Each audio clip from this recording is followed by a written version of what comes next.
Hello everybody, how you doing? I'm here in the Paphos Tottenham Hotspur Supporters Club. As you can see, we're in our Spurs merch. We've got the Europa Cup just here. Big shout out to this man here. His name's Peter. He runs the Paphos Spurs Supporters Club. Before we get into the analysis of today's game, Spurs drawing 2-2 away versus Bodø in the Champions League. Peter, how long have you been here? Why did you start the Spurs Supporters Club? And what's it been like for you running the Paphos section of Tottenham Hotspur? Well, the last question is the easiest one to answer. It's been fantastic. But it started off about 14 years ago. But it's always difficult to try and find a pub that's going to be open all year round because it's a holiday resort. Going to show every single Spurs game without any entertainment. Most of the bars and pubs have an entertainment of some kind. The guys here in clusters. Two in the King's Road. Oh, by the way, let me give it a mention now. If you are a Spurs fan and you want to come here, it's Clusters Bar in Paphos. Clusters with a C. Yeah. Come on, Spurs. Come on, Spurs. Come on, Spurs. Every single game is live. We've got Spurs Play TV as well, so we can get to see all the friendly games pre-season. So what was the other question? 14 years ago, I really enjoy it. And what was the middle question? It's been a long day. What made you start it? Well, I didn't start it. There was a couple of guys here who would be better to answer that question. Okay. They were just in a pub, which was called the Mass, which is Greek for cheers. And there was 4 or 5 Spurs supporters, and there were 6 or 7, and then there were 7 or 8. And then it became clear that Spurs were building up a global network of supporters clubs. So application forms were got hold of and filled out, and it became an official supporters club. And to do that, you got to have a chairman, you got to have a secretary, you got to have a treasurer, and you got to have at least 10 members. And we had all that, and we've grown now more than 100 members now. The average age is quite high because Paphos is a fabulous place to live. But it is in the main a retirement resort. There was a few youngsters here tonight. A few youngsters, but they were visitors. The kids here today, they weren't members. On holiday. They were on holiday. Okay, yeah. But the great thing is, they, like yourself, you just Google it or go onto Spurs TV and you find these places. Because we got one in every single major town in Cyprus. Yeah, For so such a small country, it's incredible. So that's 4 Spurs teams. do you know what's great? When I first, because my family come from Cyprus, when I used to come here when I was younger, all the Cypriots were either Man United, Arsenal or Liverpool. Bye.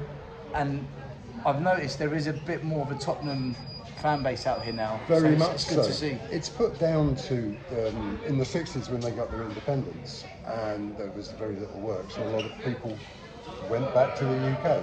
Some went to Australia, Canada and South Africa. But a load went to the UK, and the question I can't answer is why they settled in North London. I haven't got a clue. But then in '74... Because they wanted to support Tottenham here. Maybe. I don't know. You may well be right.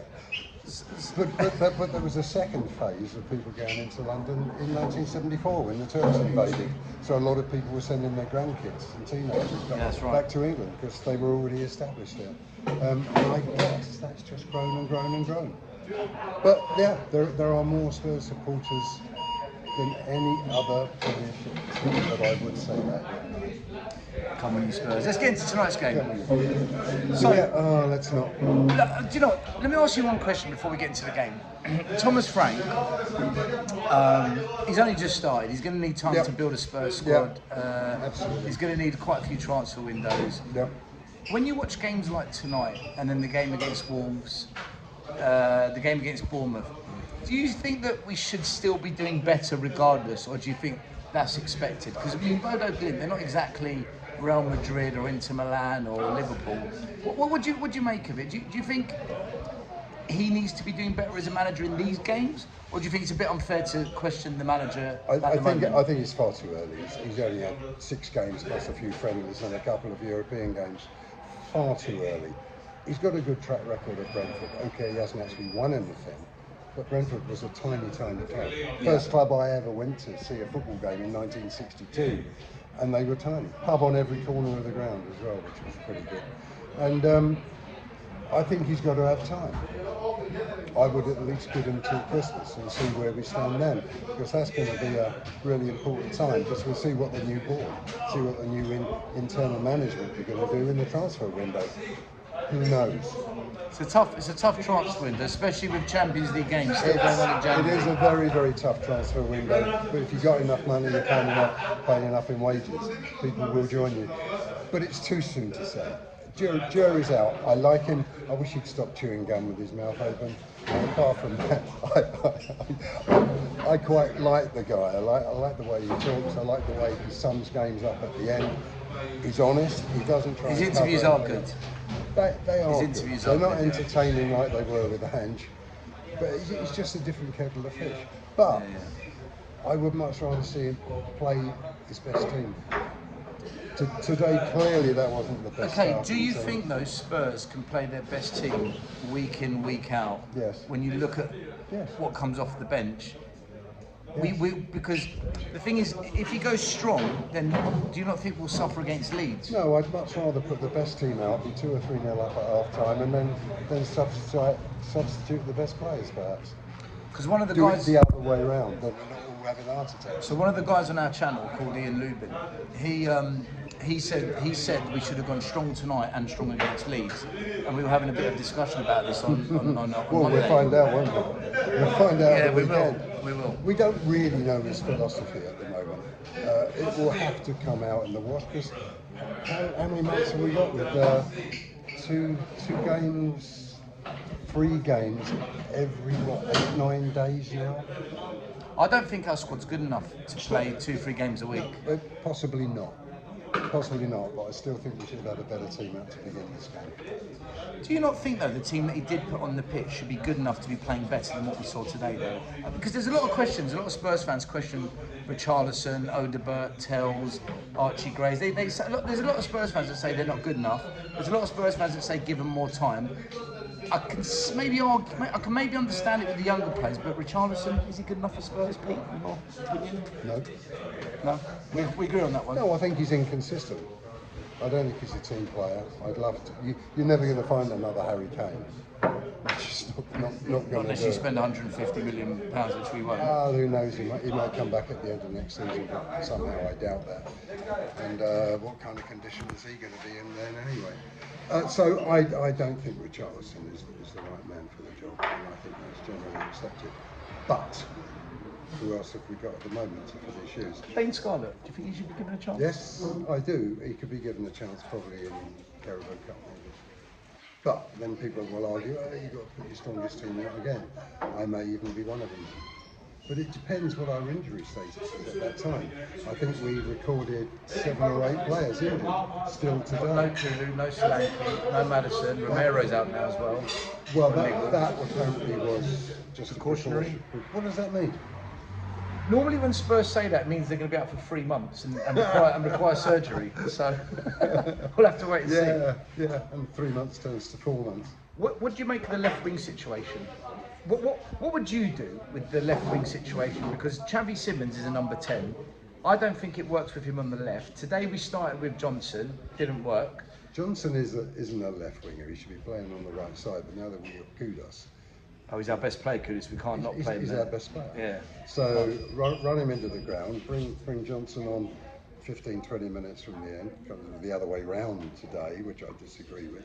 I think you put your best players in the best. So who's the best player to start left wing for you then? I really don't know, because I think they all flatter to deceive. I don't think we've got an out. Odebert, Tell. But they're very, very similar players. They do an awful lot of running, but they can't go around people and put a good ball over. Do you think it may be worth pushing one of the fullbacks into that role and playing another fullback in the fullbacks? For example, Spence at left back, Adogi further up. I think they're so similar.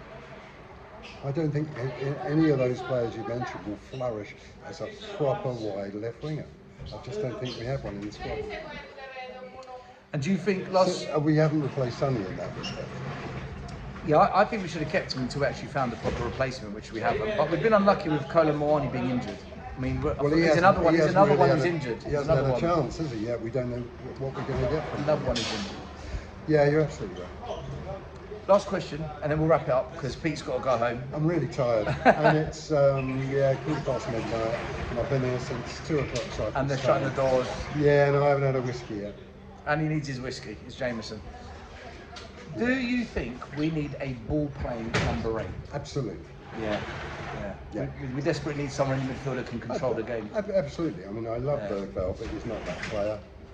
I agree. Madison at his best can fill that role, but he's inconsistent as well. And there's always the question whether he's ever going to come back from this injury. ACLs are really, really bad injury to come back from. So yes, we need someone, but you got to spend, I don't know, 80, 90 million. Maybe the new owners will do that. Well, not the new owners, the new executives. Yeah, the new structure. Within the ownership. So yes, we will see.